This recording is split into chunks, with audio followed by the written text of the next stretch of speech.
সুপ্রিয় দর্শক, আসসালামু আলাইকুম। আজকে আমি মাত্র 10 মিনিটে ভিন্ন স্বাদের তৈরি মচমচে বাঁধাকপির পাকোড়ার রেসিপি শেয়ার করব। বিকেলের নাস্তায় খুব অল্প সময় এই মচমচে বাঁধাকপির পাকোড়াগুলো তৈরি করতে পারেন, পরিবারের সকলেই পছন্দ করবে। আশা করব আমার আজকের পাকোড়া রেসিপি আপনাদের কাছে খুব সহজ লাগবে আর ভালোও লাগবে। তাহলে রেসিপি শুরু করা যাক। বিসমিল্লাহ। প্রথমে আমি বাঁধাকপিটাকে কেটে নেব। পুরো বাঁধাকপিটাকে এখানে আমি ব্যবহার করব না, এখানে আমি পাকোড়ার জন্য অর্ধেক বাঁধাকপি নিয়ে নেব। এখন আমি বাঁধাকপিটাকে কুচি কুচি করে কেটে নেব।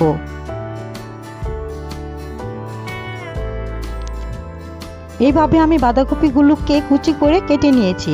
এখন এগুলোকে আমি একটি পাত্রে উঠিয়ে পরিষ্কার করে ধুয়ে নেব।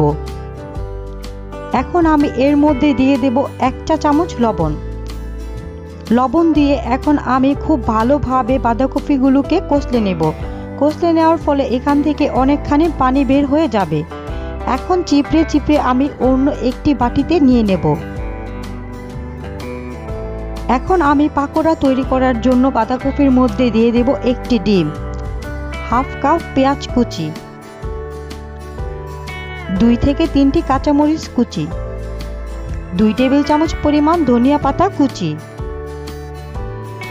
যেহেতু বাঁধাকপির মধ্যে আগে থেকে লবণ দেওয়া, তার জন্য এখানে বুঝে শুনে লবণ দিবেন। এখানে আমি হাফ চা চামচ লবণ দিয়েছি, 1 চা চামচ মরিচের গুঁড়ো দিয়েছি, হাফ চা চামচ আদা রসুন বাটা এবং স্বাদের জন্য অল্প পরিমাণ টেস্টিং সল্ট। এটা অপশনাল, আপনারা চাইলে স্কিপও করতে পারেন। এখানে দিয়ে দেব হাফ কাপ ব্রেড গাম আর সাথে দিয়ে দিব হাফ কাপ বেসন। এখন সবগুলো উপকরণ একসাথে খুব ভালোভাবে মিশিয়ে নেব। কিছুক্ষণ মাখানোর পরে এর ব্যাটারগুলো এরকম হয়ে যাবে।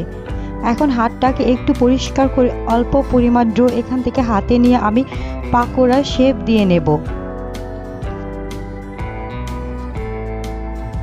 এই পাকোড়াগুলো এখন আমি দিয়ে দেব ব্রেড গামের উপর। খুব ভালোভাবে চেপে চেপে আমি ব্রেড গাম দিয়ে কোট করে নেব। কোট করা হয়ে গেছে। এইভাবে আমি সবগুলো নাস্তা কোট করে নিয়েছি। এখন এগুলো ভাজতে চুলায় চলে যাব। চুলায় প্যানে আগে থেকে তেল গরম করে রেখেছি।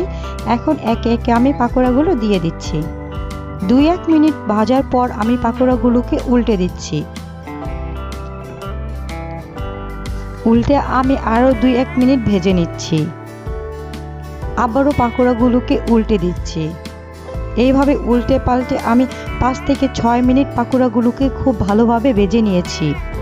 এই পর্যায়ে আমার পাকোড়াতে খুব সুন্দর একটি কালার চলে এসেছে। এখন আমি তেল ঝরিয়ে একে একে পাকোড়াগুলোকে উঠিয়ে নেব।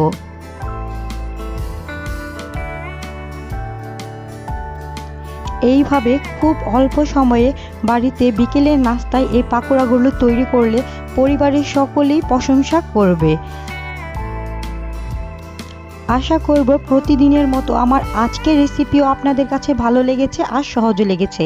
রেসিপি ভালো লেগে থাকলে আমার চ্যানেলটি সাবস্ক্রাইব করে রাখবেন আরও নতুন নতুন ভিডিও পাওয়ার জন্য। আজকে এই পর্যন্তই। সবাই ভালো থাকবেন। আল্লাহ হাফেজ।